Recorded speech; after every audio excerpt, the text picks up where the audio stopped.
first that I appreciate the way you and Senator Murray have laid out the critical task before us. The truth is this extraordinary committee exists because nothing else has worked to address the serious fiscal crisis before us, and one that threatens to sink an already weak economy. The signs are all around us: record deficits, unsustainable debt, a bond rating downgraded for the first time in the history of our great country. The faltering economy and this budget problem that was talked about earlier are, of course, both linked. An economy burdened by excessive government spending and borrowing doesn't create jobs. It creates uncertainty and caution.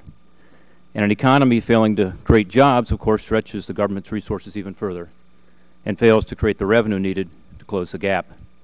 How to fix the budget problems and grow the economy are the twin challenges of our time, and both must be addressed together. This committee has been tasked with reducing the deficit by $1.5 trillion over the decade. It's a significant task, and frankly, reductions of this level have never been done before in any single piece of legislation.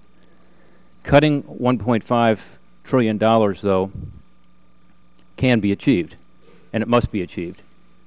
Think about it this way. Cutting $1.5 trillion means cutting just 3.5% of total projected federal spending over the next decade. Think of how many families and businesses we all represent who have had to do much more in the past few years. Some have asked why we shouldn't be doing more.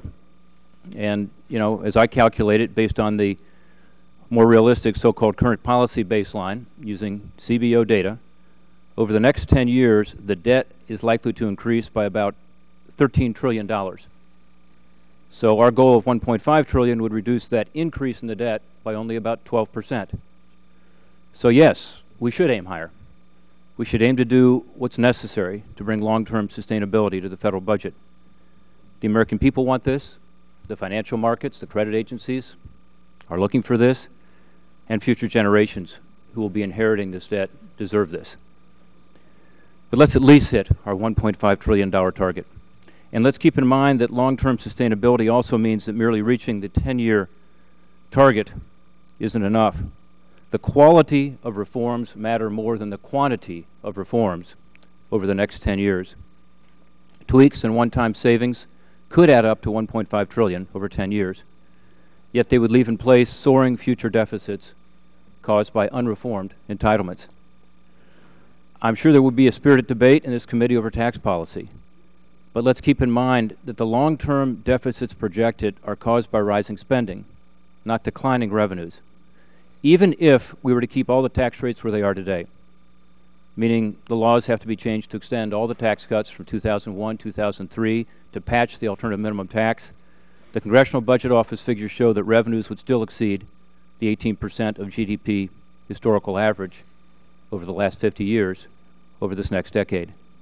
Spending, on the other hand, has already jumped from its historic average of about 20% to about 24% of GDP. And in future decades without reform, of course, is projected to soar well beyond that, to 25, 30, 40, 50% of GDP. So we should aim for structural reforms that preserve and strengthen the important entitlement programs, ensure the benefits are there for those in need, but also reining in costs that threaten to bankrupt these programs for our children and grandchildren. This doesn't mean we should ignore taxes. We should try to fix our complex anti-growth tax code. Common sense tax reforms can eliminate unjustified tax preferences, apply those savings to lower, more competitive tax rates to encourage savings, investment, and jobs. That'll create economic growth and generate more revenue. To the co-chairs, I look forward to working with my colleagues in this committee on the urgent and serious task before us. The American people are counting on us, and we can't let them down. Co-chair now recognizes the gentleman from California, Congressman Becerra.